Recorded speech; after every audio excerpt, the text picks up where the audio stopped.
The footballing world owes Nottingham Forest an apology. For the best part of 2 years, the narrative surrounding them has been that they're a complete mess of a club who have no business being in the Premier League. In fact, the likes of Gary Lineker, Jamie Carragher, and a whole host of other bellends on YouTube predicted Forest to go down as recently as September, which in my opinion showcases a serious lack of research on their part. Contrary to popular belief, Forest's recruitment has actually been very sensible. They managed to keep hold of their key performers over the summer, addressed problem areas across the pitch, and ensured mistakes from previous windows weren't repeated. Yes, Forest signed about 30 players after getting promoted, but that's because a big chunk of their promotion winning squad was either on loan, asked to leave, or quite simply wasn't good enough for the English top flight. If anything, that showcases ambition and a desire to try and compete with the very best. Anyone who's been paying close attention can see that there was a method to Marinakis' madness.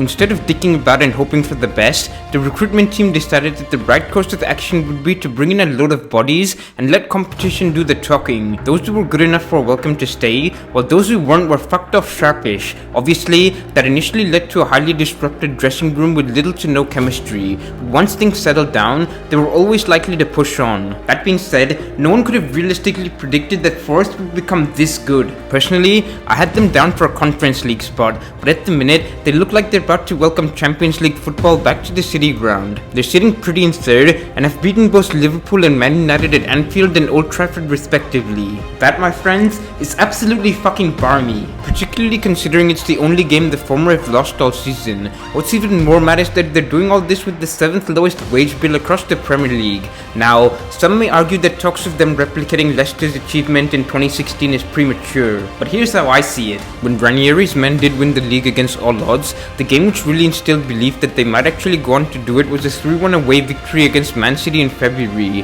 Forest have already beaten Liverpool away, and if they can do the double over them in the game later today, shortly after which I'll upload this video regardless of the result, then they'll well and truly be in with a shout. Liverpool have a history of falling apart in the second half of a season, and Mo Salah's contract extension drama could become toxic at any given moment, so while it remains highly unlikely, you can't completely discount Forest either. Momentum is huge in football, and Forest have it in spades, unlike Arsenal, who just got done over in 2 cup games in the same week. What's perhaps most impressive about Forest's rise is how Nuno's essentially come back from the dead. He was sacked by Spurs about 5 minutes into his reign, and then decided to take charge of a club in the Saudi Pro League, which is essentially a glorified retirement home for players and managers alike. At that stage, you're thinking you're never gonna hear about the bloke ever again. Yet here he is showcasing his tactical acumen to the world. Not only have Forest become resolute defensively, but they're also lethal in transition, and when you couple that with the togetherness of the dressing room, as well as loyal support from the best home fans in the division alongside Crystal Palace's, the sky well and truly becomes the limit. For those of you who haven't really followed Forest's journey back to the top flight,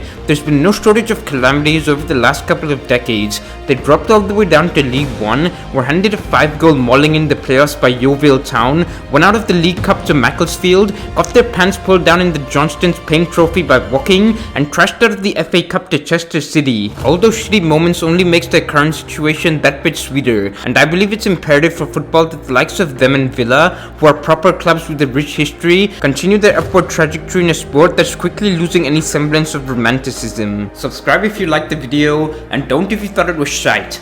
Peace.